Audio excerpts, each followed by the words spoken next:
amigos, sejam bem-vindos. Segunda-feira à altura falámos aqui um bocadinho de Sporting e estamos com uma boa semana de Sporting. Aquilo que poderia ter sido uma semana complicada foi uma boa semana. Vamos ver agora como é que corre a próxima, que é bem mais intensa do que a anterior. Comigo, como sempre, Pedro Varela, bancada de Leão. Pedro, obrigado por teres vindo mais uma vez.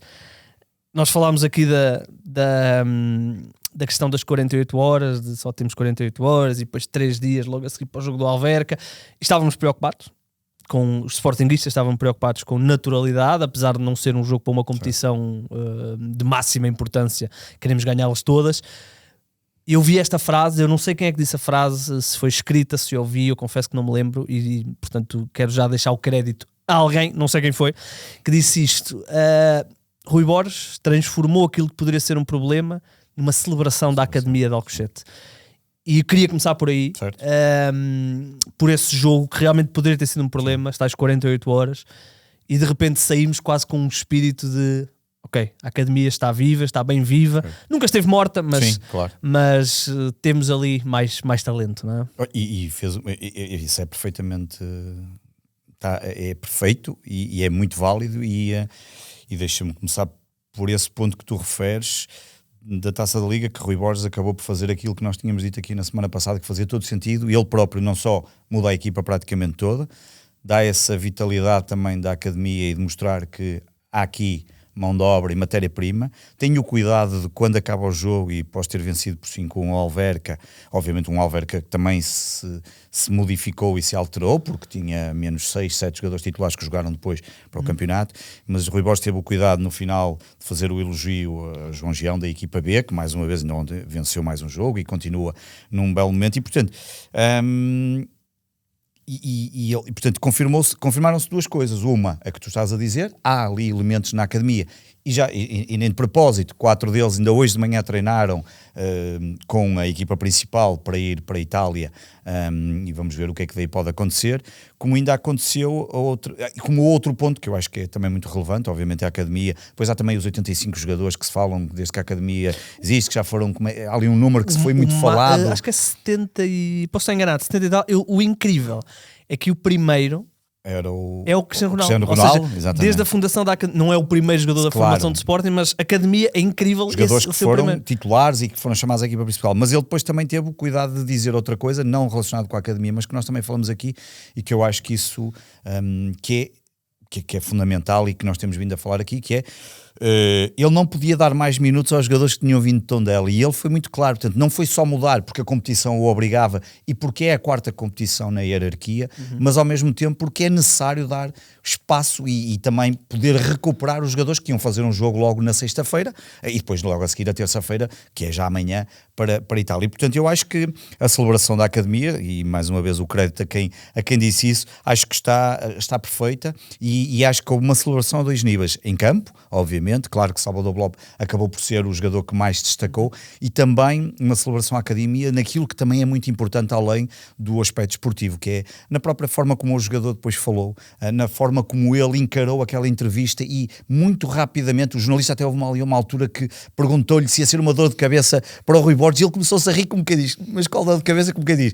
É olhar para a equipa principal e ver quem é que lá está. Isto não é eu agora por marcar 2 golos já vou ser o novo problema, não é, pode ser uma solução, e ainda bem que está ali a mostrar, e portanto eu acho que este lado também, que é importante nestas academias, obviamente de top mundial, como são as do Sporting e também obviamente o Benfica, principalmente as duas de Lisboa têm sido um bocadinho mais destaque a esse nível, mas também este lado também pedagógico e importante, que acaba por ser porque também são homens, que estamos ali a formar, e que acaba por ser muito importante. Olha, nesse jogo houve, para além de tudo o que aconteceu com o jogo, com a miudagem, com algumas experiências, houve uma que particularmente eu queria destacar, só para depois falarmos do jogo do campeonato, que é o Kenda a jogar a 10, digamos assim, ali na posição que o Trincão por norma faz. Não é um 10, mas aquela posição mais central, digamos assim. Gostaste? Achas que é uma solução interessante para o Kenda? Gostei. Acabou por marcar um dos golos, é marcado exatamente o golo, segundo, ele marcou 2, é o 3-0, não é? Sim. Ou é o 3-0, não é? Não, é o 2-0. É o 2-0. Não, o que ele marca já nessa posição é o 2-0.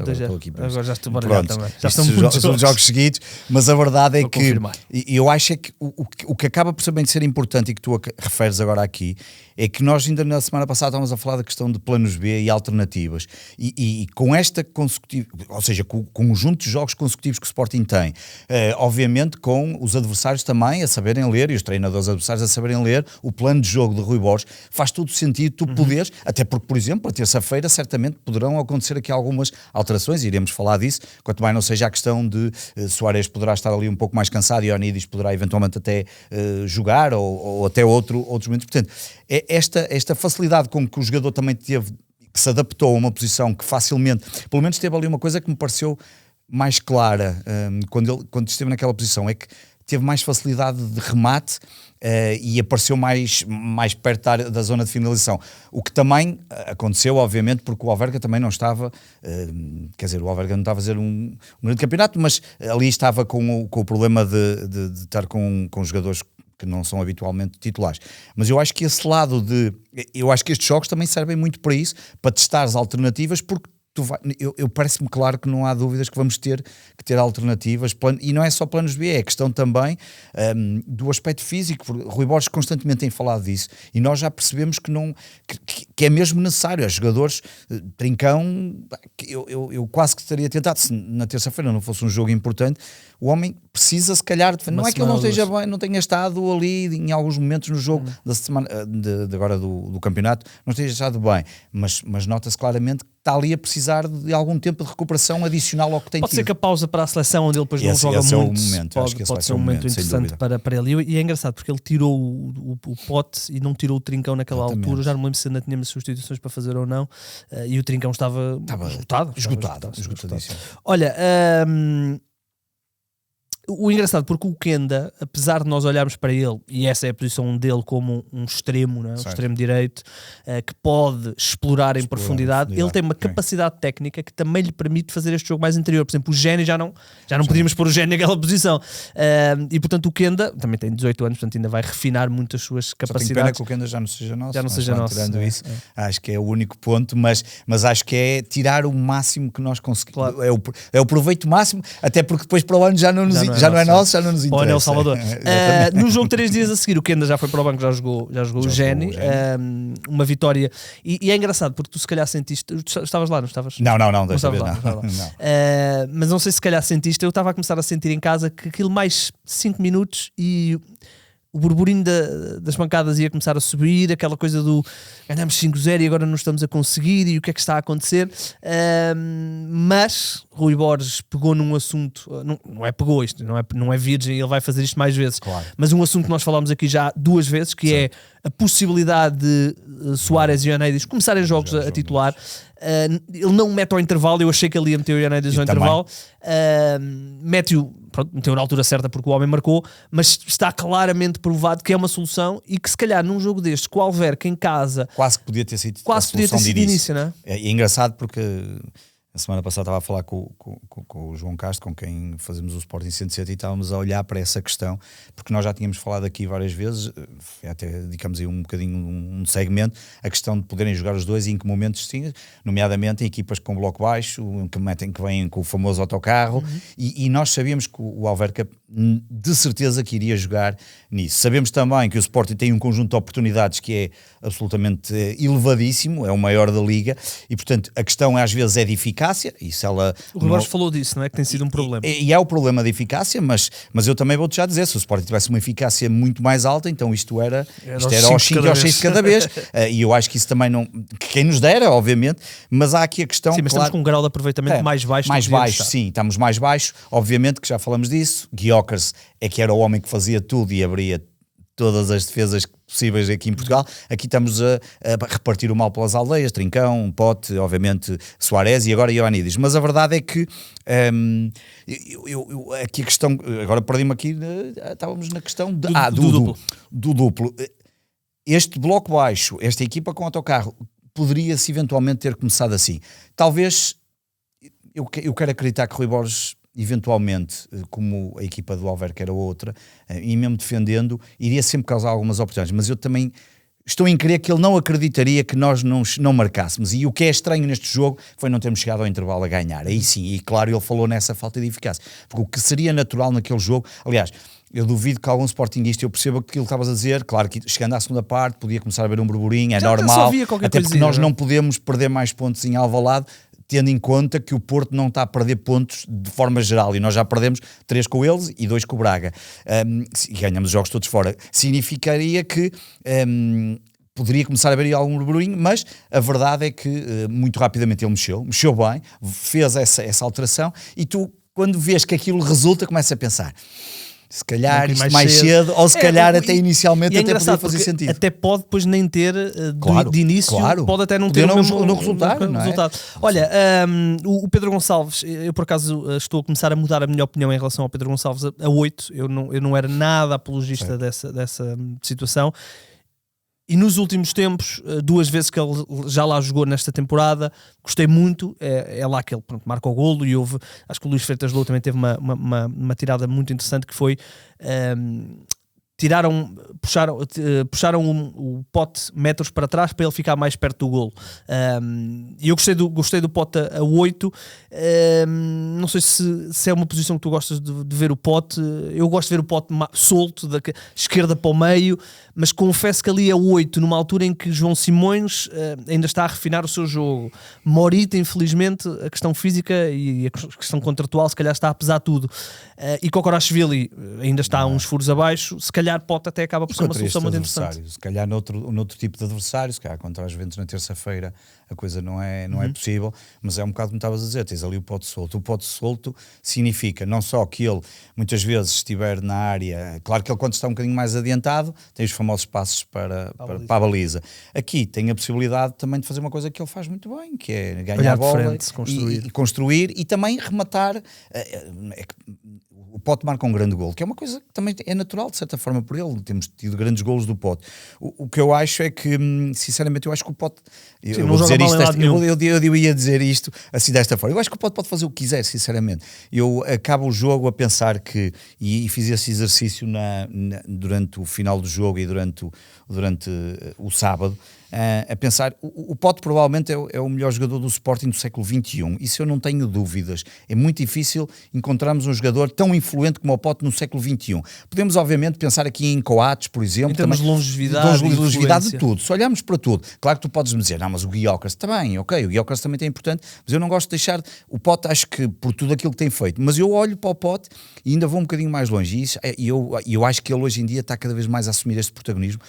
Eu coloco facilmente o Pote num top 25, top 30 dos melhores jogadores sempre do Sporting, ao nível da influência que tem tido para o jogo. E portanto, eu sinto-me tentado a dizer que desde que o treinador entenda que eu ponha no 11 e possa algumas vezes jogar na posição natural, outras vezes descer ali para o 8 e para ele tornar-se um bocadinho mais criativo, está tudo certo, porque eu tenho a certeza que o Pote vai nos ajudar sempre. Há só uma coisa que eu quero depois abordar contigo, que é a ligação entre o João Simões e o Pote, que me pareceu muito interessante neste jogo.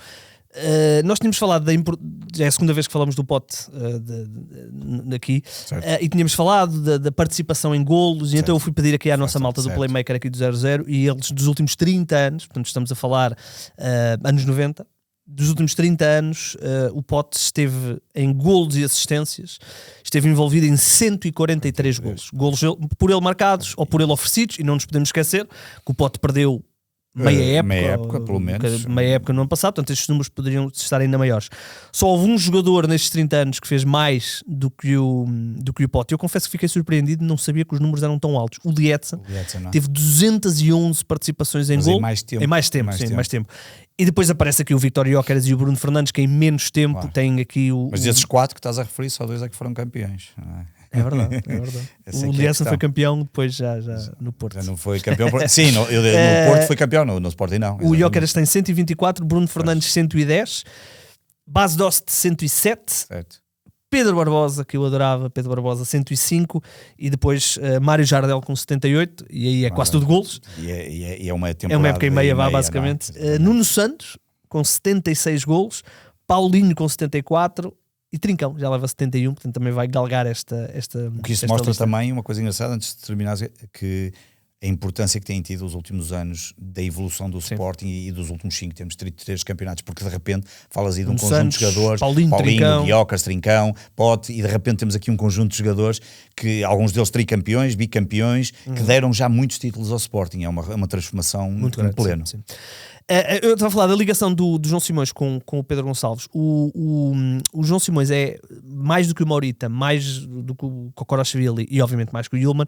É um jogador que parte da esquerda muito e aquela irreverência dele muitas vezes leva-o a disposicionar-se e subir muito. E isso permite depois ao Pedro Gonçalves não estar tão amarrado ali àquele meio esquerdo e poder muitas vezes andar pelo meio direito, fazer diagonais, fazer tabelinhas do lado direito com o Trincão. Portanto, eu acho que o João Simões já ganhou o lugar. Não estou a dizer que vai ser 100% titular em todos os jogos, mas marcou estes últimos. O que estes últimos jogos mostraram é que João Simões é um jogador a contar-se claramente para titular ali. Mas eu acho que isso pode libertar o Pote, pode permitir ao Pote andar mais vagabundo, e o Pote mais vagabundo é um problema para as defesas contrárias. Claramente, e tudo certo. Acho que acho que até sabes bem mais do que isso que eu. Como eu já disse, eu não sou propriamente a melhor pessoa em alguns aspectos técnicos e táticos dos jogadores, mas a verdade é que se nós andávamos ali à procura de alguém porque Morita e Gigi não estavam, por razões diferentes, a encaixar, se podíamos dar essa liberdade ao Pote, precisaríamos, se calhar, de outros jogadores atrás com outras características. O Ullmann, que está a recuperar aos poucos também a forma.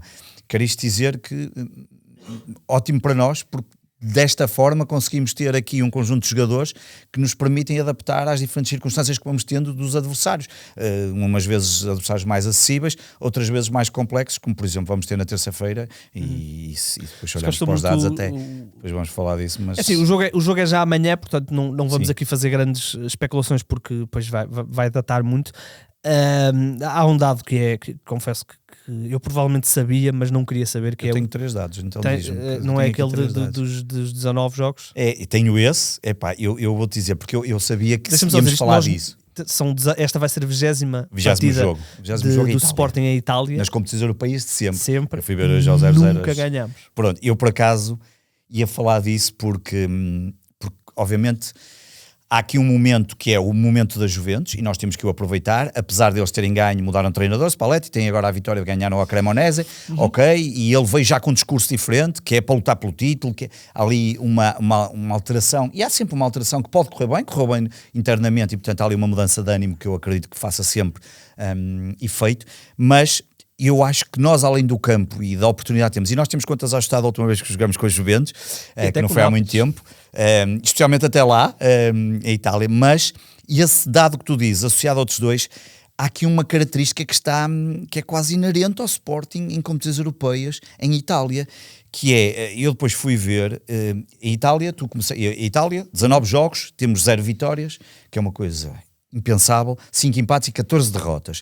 Mas depois eu depois tinha a certeza que os dados também não são nada favoráveis do ponto de vista de jogar fora de Alvalade, nas competições europeias.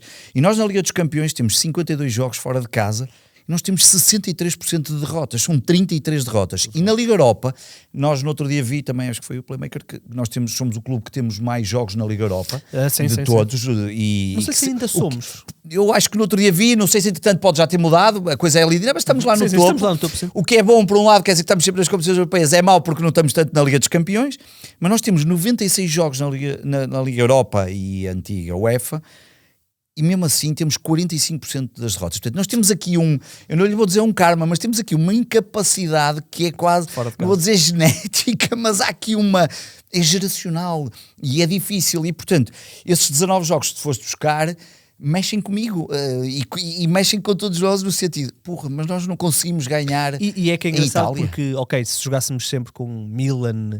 sim, não, já tivemos Bolonhas, Atalantas, não este Atalanta, o Udinese, já tivemos Fiorentina. Jogos, até mesmo o Inter, sem ser em grande forma, já tivemos alguns, o Bolonha, não sei se já disse, mas ainda há bocado falamos dele. Jogámos com o Bolonha no passado. Exatamente, e já tínhamos jogado no famoso tempo, acho que era um tempo de Sousa Sintra, que há bocado estávamos a falar disso, os anos 90. Vocês compram os árbitros. Exatamente, que você comprou os árbitros. árbitro, a famosa tirada do seu sítio, mas de repente tens aqui esta dificuldade e eu acho que isso tem sempre um peso.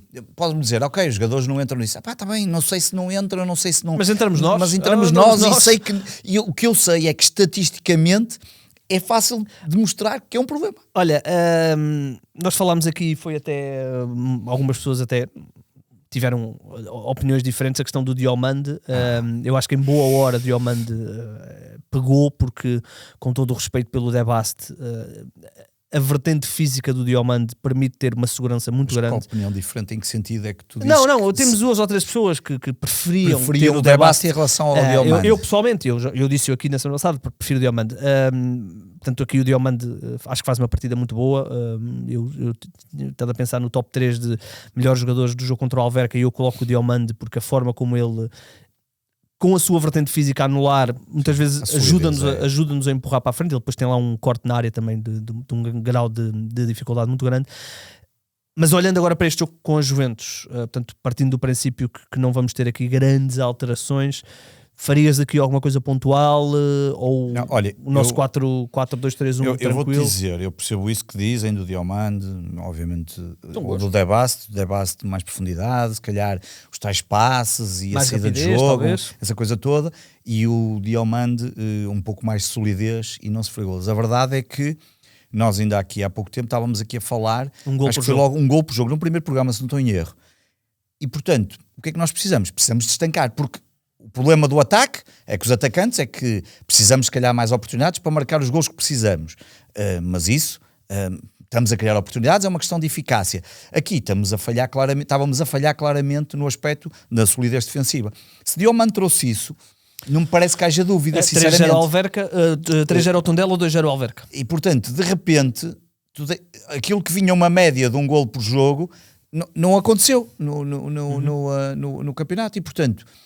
O que é que marcamos 5 golos, não sofremos nenhum, 2 jogos, perfeito. Um fora 8 de casa, ótimo, é um bocadinho aquilo que nós queremos, porque nós vínhamos com no ataque estávamos ligeiramente abaixo daquilo que tínhamos produzido o ano passado, mas estávamos bem do ponto de vista de golos, até tínhamos temos mais golos que os outros, mas no aspecto defensivo tínhamos. Então, se Diomande nos está a dar essa solidez defensiva e a mostrar que é possível, e até, atenção, estamos a falar só da Liga, mas depois contra o Marselha, ok, sofremos um golo, mas ganhamos 2-1, e notou-se já. Mas aí, ele joga, e depois é substituído, ele tem a lesão, não é? Ele joga contra o Marselha agora. Não, mas não é o Debaste. Agora tem que não, ele jogou, que ele lesionou-se.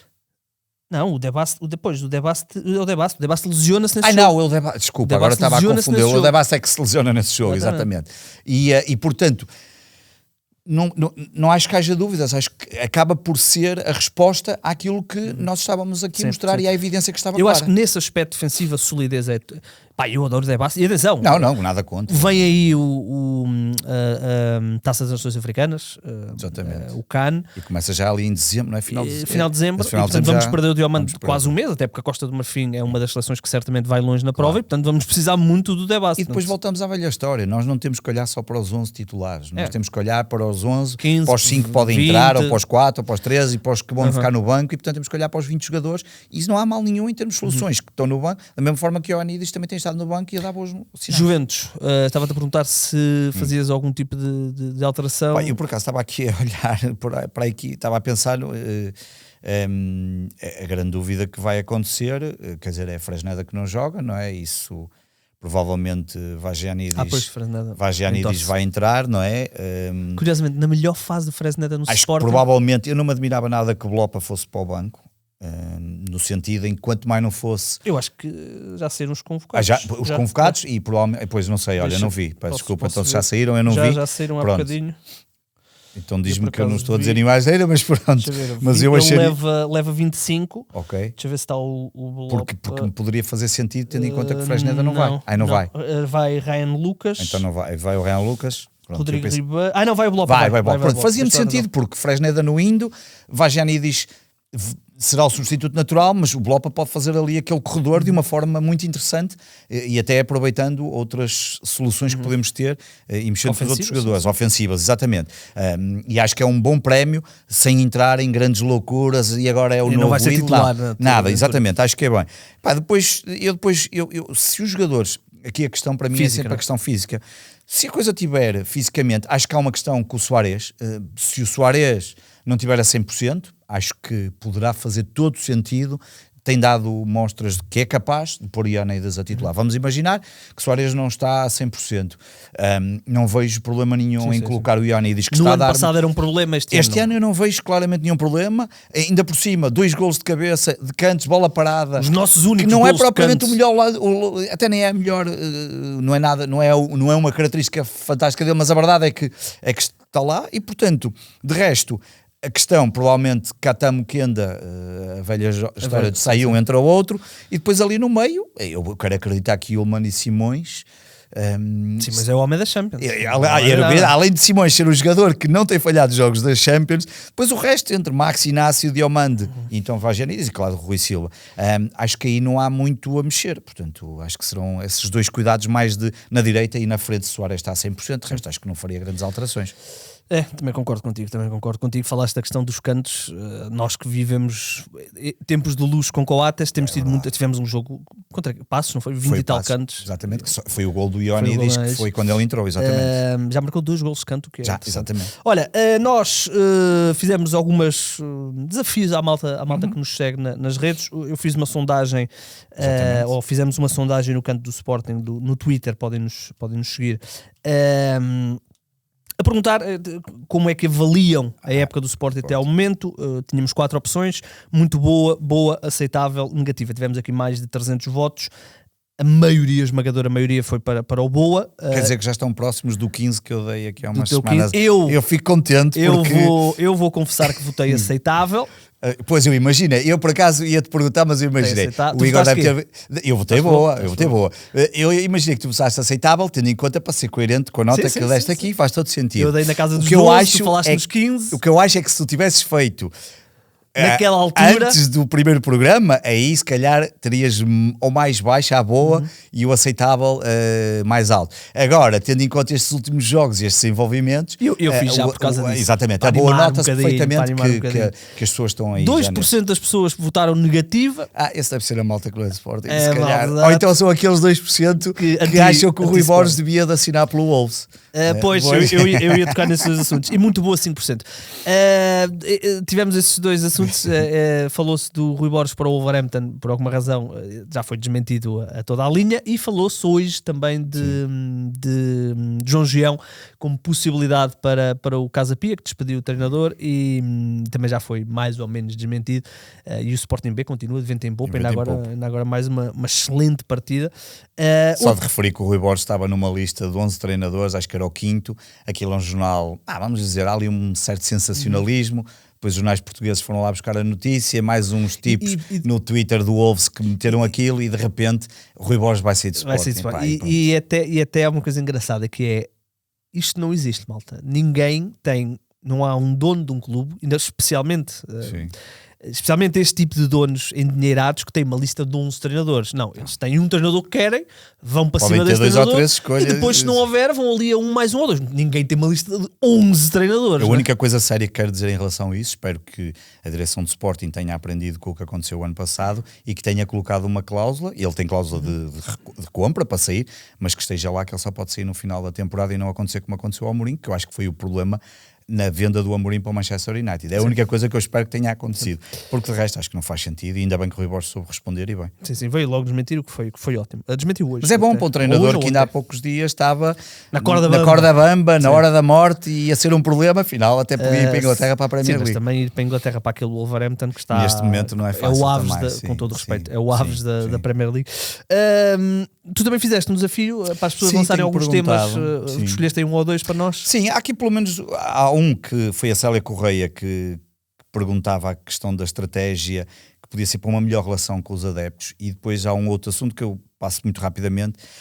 Eu acho que este da Célia Correia é um bom assunto e obviamente daria para pano para mangas e para falar um bocadinho, mas acho que quando ela refere a estratégia de melhor relação com os adeptos, primeiro há aqui uma ideia que eu percebo que parece que há às vezes um afastamento entre adeptos, direção, depois o estádio não encheu, ainda agora 32 mil pessoas e eu percebo porque quando se fala desta relação de adeptos, olha-se muito para a questão do ponto de vista do adepto comum versus os grupos organizados de adeptos. E sente-se isso quando se vai ao Alvalade ou quando se vai fora, por duas razões, por uma razão muito fácil. Quando vais fora estão todos juntos e não há volta a dar-lhe, está ali tudo a torcer e a puxar pelo Sporting. Quando estás em Alvalade tens os goas de um lado e do outro e tradicionalmente tens as centrais muito mais calmas, muito mais caladas. Por exemplo, viu o Cício, eu estive ainda agora em Alvalade contra o Marseille e havia-se perfeitamente. E portanto há sempre essa... Eu acho que... não há razão nenhuma para que não haja um bom relacionamento entre a atual direção e os sócios. Isso não acho que não faz sentido não haver um bom relacionamento, até porque os resultados esportivos têm acontecido, como todos sabemos. Do ponto de vista financeiro de Assembleias Gerais, não há nada que não passe.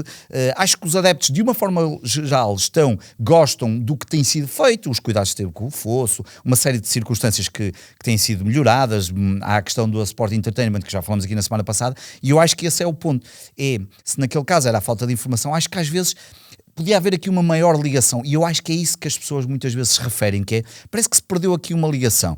Eu acho que também a questão dos GOA muitas vezes as pessoas quando falam dos grupos organizados, eu não faço parte, nunca fiz, mas conheço pessoas que estão lá, eu vejo tento ver sempre os jogos muito próximos deles, especialmente os jogos fora, porque gosto de ver de fora e tenho ali a garantia, gosto de ver de pé e portanto tenho a garantia que aquilo acontece sempre, mas eu acho que nós não podemos partir do princípio que grupo organizado é um problema, é um criminoso, não, as pessoas têm que perceber que há problemas como há nos adeptos comuns, claro que depois também há a questão da pirotecnia, que isso coloca também ali os grupos organizados, que eu acho que hoje em dia já estão a começar a mudar a conversa, já se começam a ver petições, já se começa a perceber que ok, nós podemos continuar aqui com as multas, e isso está a resultar, por exemplo, na Liga Alemã, onde já vão discutir para tentar que a pirotecnia, por exemplo, possa ser tornada legal, mas eu acho que esse assunto todo junto é que leva a que parece que há aqui um afastamento, e eu acho que às vezes o lado da direção devia estar um bocadinho mais próximo. Acho que não fez sentido nenhum no passado meter em tribunal os grupos organizados por causa das instalações, porque já sabíamos que eram deles e eles ocupavam. Portanto, eu acho que a melhor estratégia para mim é, em alguma falta de informação, numa aproximação que deveria ser natural, e termino com isto, nós não podemos só, o André Bernardo normalmente é o responsável por estar ali por uma série de coisas relacionadas com os lugares cativos, as obras nos estádios, aquela parte toda de monetização, e está tudo certo. Acho que o futebol é para todos. Eu acho que o futebol tem que ser para aquele senhor ou jovem que tem dinheiro e quer estar no seu lugar e quer ir comer aos camarotes, e está tudo bem. Eu não tenho essa coisa do croquete. A pessoa se quer e está tudo certo e se paga por isso, mas também tem que haver espaço para os outros que querem a pirotecnia, que querem estar a ver o futebol da sua forma. Acho que cada um deve ter o seu espaço e não devem, obviamente, lá por eu ser assim, não posso querer que o outro não seja. Agora, falta perceber, e eu acho é que está-se a dar mais foco ao lado mais monetário, e aí sim, claro, e a esquecer um bocadinho o outro. Provavelmente o objetivo é que sejam todos 100% assim. Não sei se vai ser fácil. Eu também o digo, e termino com isto, no dia em que isso for assim, provavelmente eu também deixo de ir aos estádios, porque eu prefiro um outro lado. Mas compreendo que o caminho for pelo outro, e portanto eu acho que a grande discussão é: temos que nos aproximar um bocadinho mais, porque eu não continuo a perceber como é que na sexta-feira, mesmo chuva e não sei o que mais, tiveram só 30 mil. Mas, e porquê? Porque o adepto do início da temporada e o que vai aparecer em maio e o que vai querer ir ao Jamor se formos à final, não foi na sexta-feira, porque esse ficou em casa ou está a chover e custa um bocadinho ir nessa altura. E eu sei que as pessoas vão dizer: mas tu estás em casa e não vais ao Alvalade. Sim, mas aqui no Norte eu não falho nenhum jogo, seja chuva ou sol. Estão aí vários registros que eu nunca falho os jogos, seja chuva ou sol, vou sempre. E portanto eu acho é que é preciso haver aqui uma maior aproximação entre todos. Sim, e isto parece-me uma tendência dos grandes clubes europeus. Sim, claramente. Eu estive, não é recentemente, mas não há muito tempo no Santiago Bernabéu, no antigo, aliás, estive, uma das últimas vezes que eu fui, entretanto já fui uma outra, mas uma das últimas foi o Sporting, que estava lá a ganhar, de Jorge Jesus, e acabámos a perder. E a falta de ambiente do estádio é gritante. Estamos a falar do Real Madrid, que tem uma eu vou usar aspas, uma claque ali num dos topos, que são todos vestidos de branco, e depois tem, sei lá, 60% do estádio turistas que vão ver um espetáculo, como vão ao cinema, como vão, querem conforto, sabem que vão pagar 40 ou 50 ou 60 ou 70 ou 80 euros, querem conforto, e eu sinto isso, por exemplo, no Benfica. Certo. Sente-se isso muito no Benfica. No Sporting vai-se começar a sentir, porque é para onde está a virar o futebol, e portanto vamos ver como é que é a ligação, ou como é que se...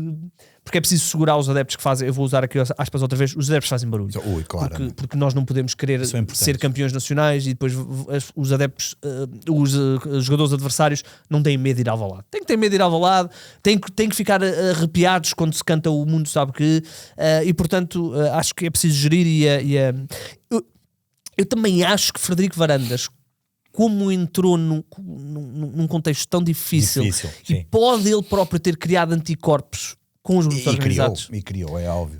Especialmente pela forma como entrou. Exatamente. E portanto, não, se calhar, ainda não é, ele ainda não virou essa página na totalidade. Vamos esperar. Deixa-me só dizer uma coisa que tu disseste, e dos adeptos fazem barulho há uns 2 ou 3 anos, acho eu, 2 anos, já não consigo agora precisar. Para o Sporting 107 entrevistamos o Afonso Figueiredo. E na altura nós já sabíamos que ele era identificado como sportinguista, mas ainda era profissional e ele tinha sempre alguns cuidados, obviamente. Mas ele já estava fora dos ralados, e hoje em dia encontra-se facilmente o Afonso nos jogos, e é uma pessoa extremamente simpática e super acessível, e ele falou dessa questão dos adeptos e aquilo, se realmente se sentia a força dos adeptos, e era claro que fazia, e eu acho que esse lado acaba por ser fundamental em jogos. Às vezes é aquele extra mile que é necessário para puxar uma equipa para a frente, para dar, por alguma razão, senão quer dizer, era a mesma coisa jogar em casa ou fora, e não é, tem-se mais vitórias tradicionalmente em casa do que fora, e por alguma razão, e não é só por conhecer bem o estádio. Exatamente, por conhecer melhor o balneário. Muito bem, olha, tiraste mais algum... Tinha só mais uma questão, porque esta semana o Sporting lançou um novo critério para os bilhetes, e isso foi também muito falado, e eu só queria dizer aqui 2 ou 3 coisas. Bem, a primeira coisa o critério é a proximidade. Sim, o critério tem a ver com a proximidade, portanto introduziu a proximidade. Acho que o comunicado não estava totalmente claro, porque houve muita gente a perguntar, mas a proximidade entra quanto? E supostamente vai entrar logo no primeiro nível, onde estão os lugares de Leão com gamebox de 22 anos. Só assim é que faz sentido, porque se vier cá para baixo aquilo esgota e nem chega lá. E portanto acho que é mesmo ali no primeiro nível que vai entrar. Mas dizer 2 ou 3 coisas. Uma, os critérios nunca vão agradar a todos. Não adianta nós acharmos que os critérios vão agradar a todos os adeptos e sócios do Sporting. Não há. Os critérios podem ser melhorados, podem ser alterados. Acho que também não devias de mudar critérios a meio enquanto está a decorrer. Acho que esta é logo uma primeira coisa. Há pessoas que eu conheço, pessoas que, por exemplo, que adquiriram lugares de Leão para estarem nos primeiros lugares dos critérios para comprar os jogos fora, porque estavam com dificuldade. E estamos a falar de pessoas que vão ver os jogos todos do Sporting em Alvalade e fora. Ainda agora estava a falar... Exatamente, estava a falar com uma amiga, Joana. Ter sido tão a meio. Exatamente. Eu acho que esse é o problema. Mas agora, olhando objetivamente para este critério, eu acho que, e é curioso, porque no dia em que o Sporting faz o lançamento do critério, eu ia para Lisboa e às 6h30, 6h20 da manhã, ali nas Devesas, estava a apanhar o comboio para Lisboa e aparece um adepto do Sporting, o Nuno, que o pai foi um dos fundadores do Solado do Norte, um dos grandes bastiões do Sportingismo aqui no Porto, e estávamos a falar da dificuldade que é arranjar bilhetes para os jogos fora, e estávamos a falar disso e das idas no passado e nos anos 90, 2000, e estávamos a falar disso, e nem de propósito a seguir sai isso, mas eu acho que, para um sócio que é sócio há 20 ou 30 anos, que mora a 300 a 400 km de Alvalade, será que não tem direito a ver um jogo perto de sua casa, em detrimento de alguém que pode ir muito mais vezes? Esse para mim, portanto, eu considero que este critério tem aqui alguma lógica. Claro que eu posso dizer, para ti é fácil falar porque vai estar aí abrangido em 4 ou 5 critérios. É verdade, eu percebo. Os do Algarve, por exemplo, já não têm tanta sorte. E se calhar os Trás-os-Montes também não.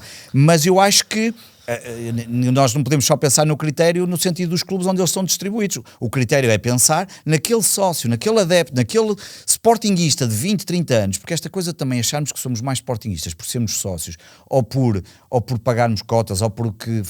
não é só assim. E portanto eu acho claramente um bom critério para que aquela pessoa que tem uma oportunidade se calhar e que não tem até mais possibilidades de ir a Lisboa ou de ir ver outros jogos, ter aquela oportunidade ali próximo de casa de poder ver um jogo. Agora, se me disserem, nós temos os melhores critérios atualmente, não sei, não temos, mas nós também para termos um critério se calhar mais robusto e mais aceitável, e volto a lembrar, nenhum critério vai agradar 100% dos sportinguistas, precisaríamos ter aqui um CRM ou algo mais ao nível do marketing que nos conseguisse, porque depois as pessoas falam, e a assiduidade? Mas, por exemplo, a assiduidade, só vamos medir a assiduidade em Alvalade e a assiduidade dos que vão fora. Eu se calhar gasto mais dinheiro a ver os 10 ou 12 jogos que vou ver fora de Alvalade que um que vá a Alvalade ver os 17. Quer dizer, portanto, há aqui vários critérios que poderiam ser tidos em consideração e que não têm. Portanto, neste caso específico só aponto duas coisas. Uma, a meio, não, mas com 10 jornadas decorridas, mas também percebo o outro lado daquela pessoa que pela primeira vez, porque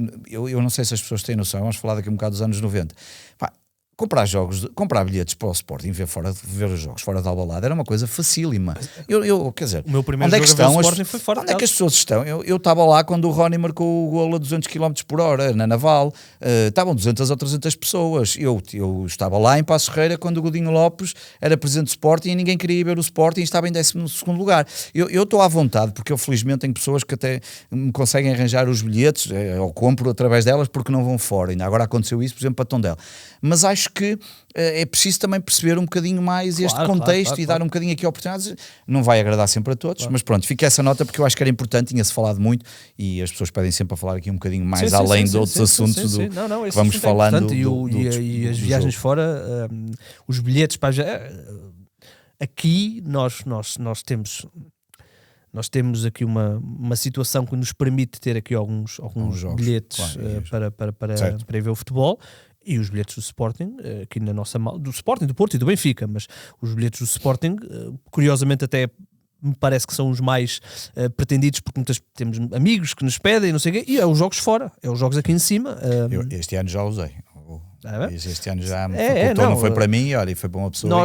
Nós temos essa facilidade e muitas vezes fazemos isso e pedem-nos muito. Até agora não. Quer dizer, vem aí o jogo Santa Clara, não é? Sim. E tenho a certeza aí se calhar não vai ser um problema. Claro que depois os dois jogos que tivemos fora foram Famalicão e Tondela. Famalicão recebeste 240 bilhetes ou 250 e Tondela há ter sido a mesma coisa ao 300. Depois há ali uns bocados mais para as centrais, portanto, são jogos com poucos. Muito pouco. E para a forma que o Sporting está depois. Olha, portanto, esses eram assuntos que nós tínhamos. E prometo trazer outros, porque já houve quem nos pedisse. Pelo menos um da equipa B, hoje já falamos um bocadinho de coisa, depois devemos ter tempo para preparar um bocadinho mais isso, mas sim. Olha, se calhar eu começo com a figura da semana. Mete aí, César, aí.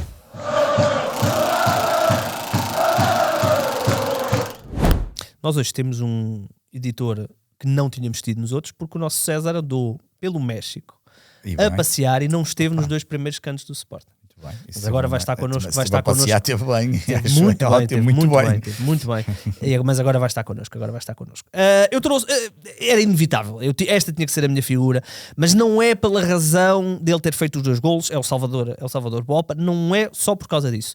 Porque eu quero relembrar os sportinguistas, e se houver alguém da SAD do Sporting que esteja a ver, quero relembrá-lo que o Salvador Bopa termina o contrato no final desta época. E que supostamente aparentemente haverá já estará a coisa mais ou menos encaminhada, e eu quero, o meu lado sportinguista quer assumir que ele só foi titular porque já está a coisa mais ou menos, mas eu fico sempre assustado com estas coisas. É verdade. E portanto Salvador Bopa aparentemente vai renovar por 5 anos, até 2030, certamente vai ter um contrato típico do jogador que está no equipa B ali já a namorar a equipa A, com uma cláusula de rescisão já que coincide com o seu talento potencial, e portanto fica esta nota, Salvador Bopa, e naturalmente até para falarmos também da nossa geração 2007, que já tem 2 jogadores titulares na equipa, dois titulares sim da equipa principal, o João Simões e o Kenda, pronto, aqui mais dividido.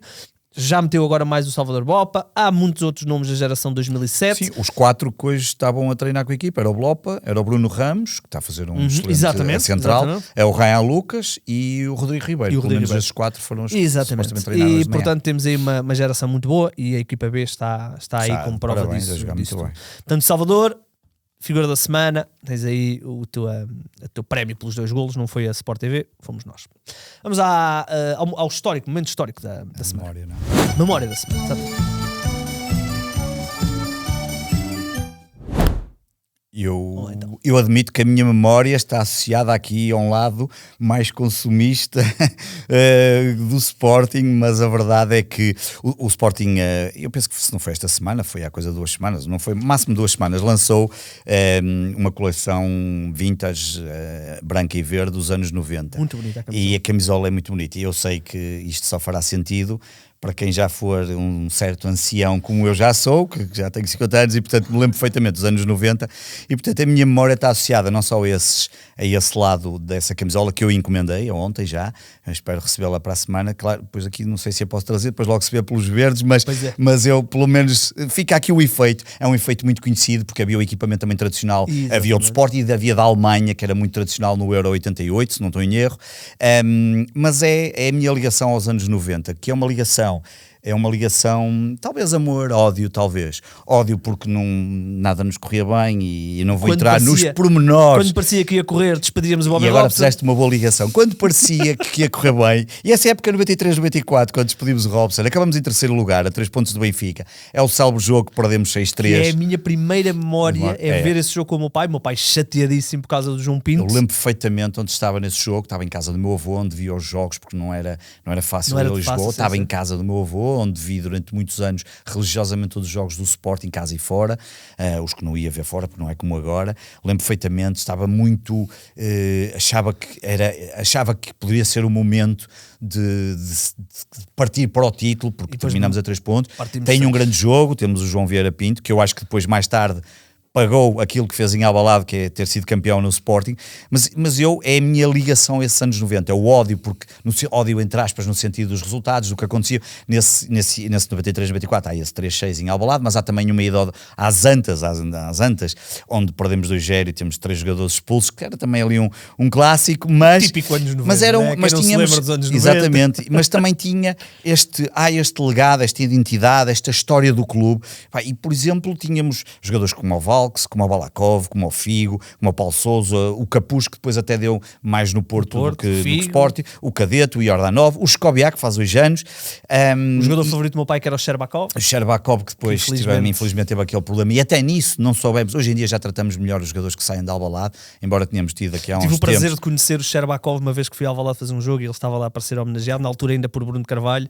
Que foi, essa homenagem ainda vinha da homenagem que nunca aconteceu e que aquilo foi verdadeiramente triste, uma vergonha. Portanto, é a minha ligação, a minha memória aos anos 90, a reboque, entre aspas, do lançamento que o Sporting fez dessa camisola, que passa publicidade, não ganha nada com isto, realmente é muito bonita, a mim diz muito particularmente, e no momento em que tanto falamos de camisolas e que o Sporting tem tido tantos lançamentos, e verdade seja dita, no ponto de vista da vintage e daquela roupa casual, o dia-a-dia tem coisas tão bonitas, esta é a minha memória, a minha ligação aos anos 90 e essa camisola falo na perfeição. Eu os anos 90 tenho memórias espalhadas, a minha primeira memória de seguir um campeonato a sério e de coisa, foi o 98-99 e depois 99-2000, foi os 2 primeiros que eu me lembro de seguir assim mais a sério, mas tenho memórias, lembro-me por exemplo daquela final da Taça Portugal que ganhámos ao Marítimo, lembro-me desse jogo, lembro-me de algumas coisas pontuais, e esse jogo com o João Vieira Pinto lembro-me perfeitamente, e curiosamente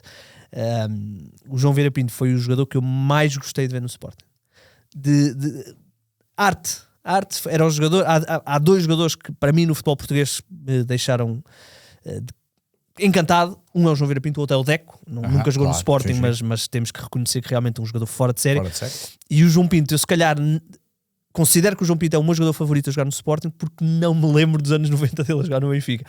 Eu gostava muito do João Pinto. Eu lembro bem no Benfica, sim, João Pinto era um jogador com muita classe, jogador, e depois tinha aquela característica que era pequenino, mas saltava muito bem, marcava muitos gols de cabeça, aqueles já na seleção também fazia, e era uma coisa impressionante, mesmo no Benfica ele fazia isso, mas aqueles saltos de peixe dele eram uma coisa extraordinária, e por isso é que eu disse que ele veio depois pagar esses 6-3 com o título, era o pai do Jardel, não é, como se dizia muitas vezes, mas acho que não sendo uma época gloriosa de Sporting, que não era de todo, e passávamos ali aquele primeiro período exatamente, era o famoso até ao Natal, mas nem vou falar falar aqui de um rol de artistas que também nos levavam a isso, mas a verdade é que há ali marca a história do clube, há um legado, há uma identidade e, portanto, a minha memória está relacionada com isso.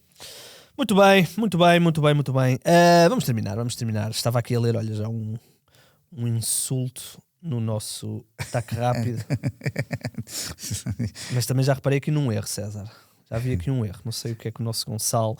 Bem, vamos embora, malta, voltaremos, já sabem, podem nos seguir no Twitter, no X. Há também um e-mail que vocês podem mandar e-mails, mas eu não sei se já temos César, já temos o grafismo para o e-mail? Não. Ainda não, espetáculo. Mas iremos ter um dia destes, vamos ter aí um e-mail, há um e-mail, deve ser cantodosporting@00.pt ou qualquer coisa assim do género. Nós depois avançamos aí com o e-mail, podem mandar as vossas sugestões. É muito mais fácil no Twitter, se forem ao Twitter, nós estamos bastante ativos. Sim. Pedro, obrigado. Vamos ver como é que isto vai correr, se vamos conseguir quebrar a malapata em Itália. Seja esse o próximo programa. Exatamente, celebrarmos aqui a vitória de Itália. E portanto, um grande abraço. E vamos embora e vamos lá, Sporting.